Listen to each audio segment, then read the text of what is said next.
My name is Rachel Collins. I'm married to an incredible man named Ethan, and we have a little daughter, Maya, who means everything to us. She is the center of our world, and the reason I wake up every day with purpose. But when I was 18, my life looked nothing like it does now. Back then, I was still figuring out who I was and where I belonged. I had just finished high school, and what should have been one of the happiest milestones of my life became the moment everything shattered between me, my stepmother, Karen, and my stepbrother, Logan. It was right after the graduation ceremony, surrounded by smiling families and flashing cameras. I was still in my cap and gown when Karen pulled me aside, wearing that stiff artificial smile she always used whenever she was about to say something cruel. It was the same smile she wore when she pretended to care. "But did Rachel," she said in a syrupy tone, "I think you should know that the college savings your father set aside won't actually be going to you anymore." There was no build-up, no softening of the blow, no compassion, at all, just tossed out like it meant nothing, like she was canceling a lunch plan instead of crushing my future. I stood there stunned, trying to make sense of her words. My ears rang, and my stomach dropped. "What do you mean?" I asked. "My dad told me himself that money was meant for me. He created it when I was young and promised it would be there when I needed it." Karen didn't hesitate. She simply shrugged, like we were talking about the weather. "Well, Logan and I discussed it, and we feel the money could be put to better use. Logan has plans. And honestly, Rachel, you've always been the creative type. College might not really be the right path for you." Her words felt sharp and dismissive, like she had already decided who I was and what I deserved. I felt sick hearing that Logan had always been favored, and Karen treated him like he could do no wrong. But this crossed a line. That money was for me. Dad wanted me to go to college, I said, my voice trembling with anger and disbelief. Logan wandered over, obviously listening the whole time, and immediately jumped in. "Rachel, relax. I'll put it to good use. I'm thinking of investing, starting something big. Dad would want us to be practical.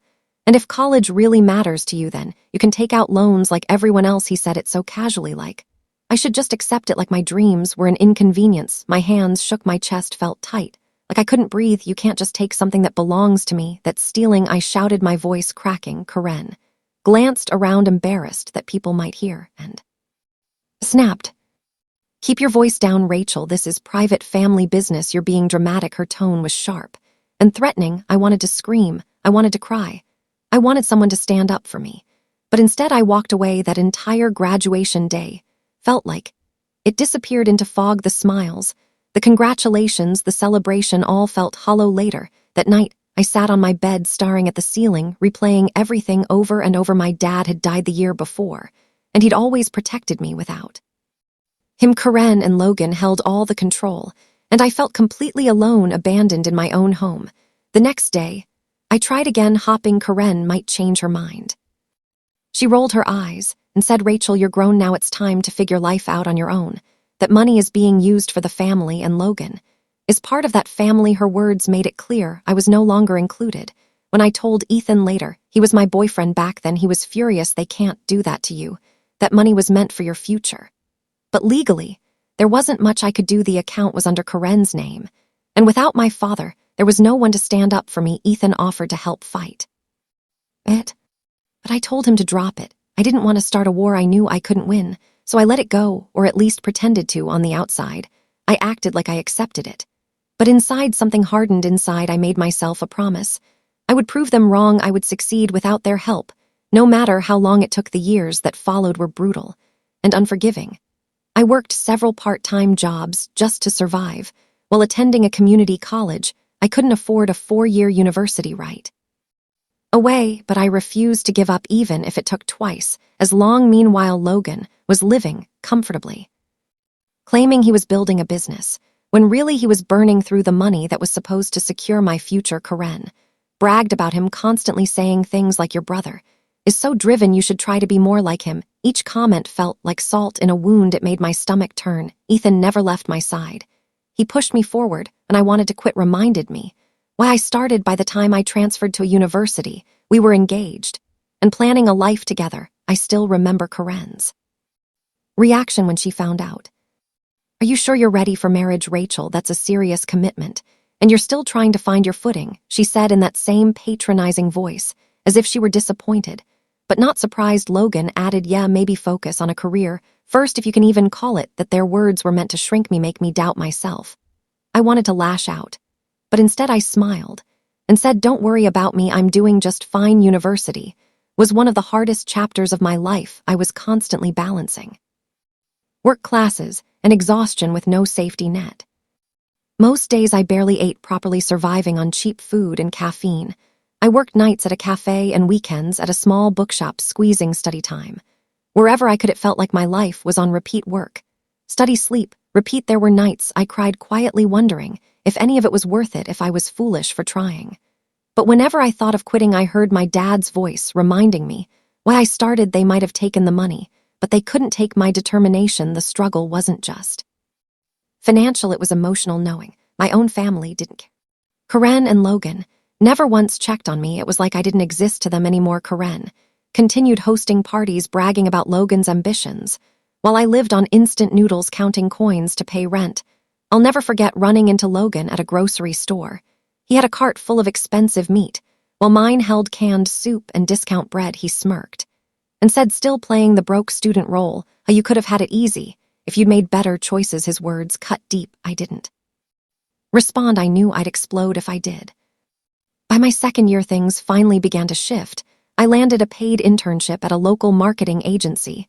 It felt like a lifeline, like the universe finally throwing me a rope. The pay wasn't great, but it allowed me to drop one job and gain real experience. For the first time, I felt hope creeping back. But it was still exhausting. Early classes, afternoons at the internship, late nights studying or working shifts. I had no social life and constant fatigue. One of my lowest moments came when my laptop died a week before finals.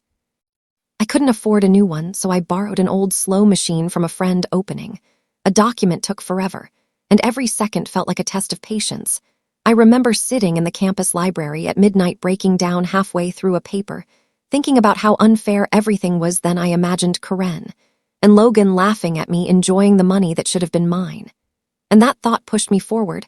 I wasn't going to let them win. It wasn't just neglect, it was humiliation, especially in front of others. One Thanksgiving stands out clearly. I had just started college and didn't want to go, but Ethan convinced me to show up. Karen hosted, and the table was full of her friends and Logan's so-called business contacts. Everything was fine until Logan opened his mouth. "So Rachel," he said loudly, leaning back, "how's that glamorous student lifestyle? Still making coffee and barely surviving a few guests?" Laughed nervously, unsure if it was a joke. My face burned with shame. Before I could reply, Karen chimed in, "Logan, don't be rude. Rachel is trying her best. Not everyone succeeds immediately." The way she paused before trying her best said everything. Ethan was my anchor through all of it.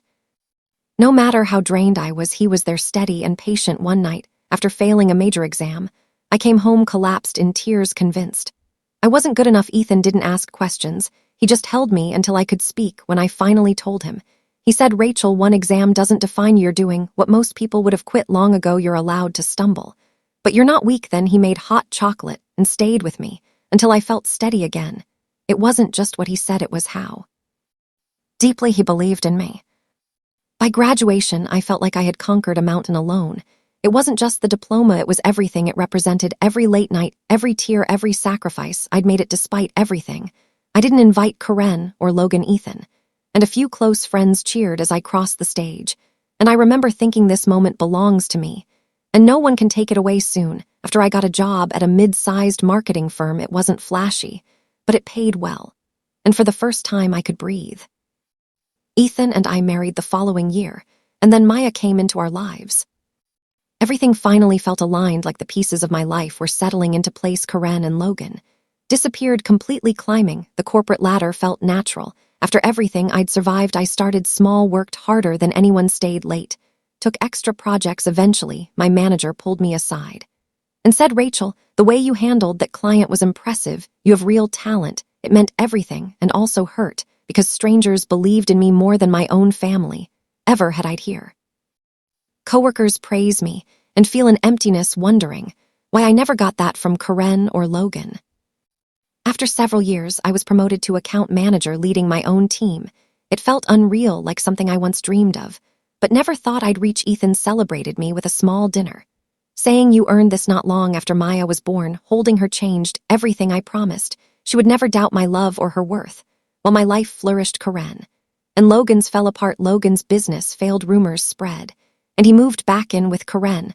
I ran into them years later at a grocery store. I was buying specialty food for a dinner party. Maya was laughing in the cart when I turned and saw them. Logan had a few cheap items. Karen looked exhausted. Rachel, Karen said, startled. Logan avoided my eyes. She forced a smile. You look well, I replied calmly, feeling a quiet sense of closure.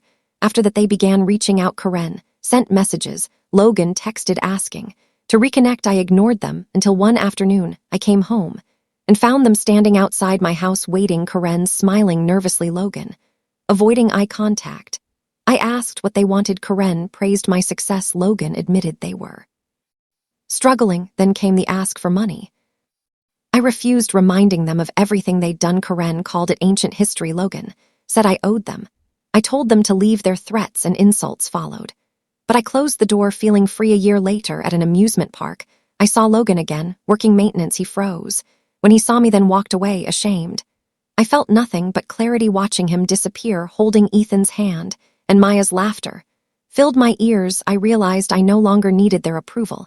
I had built a life filled with love, purpose, and peace, and that was enough.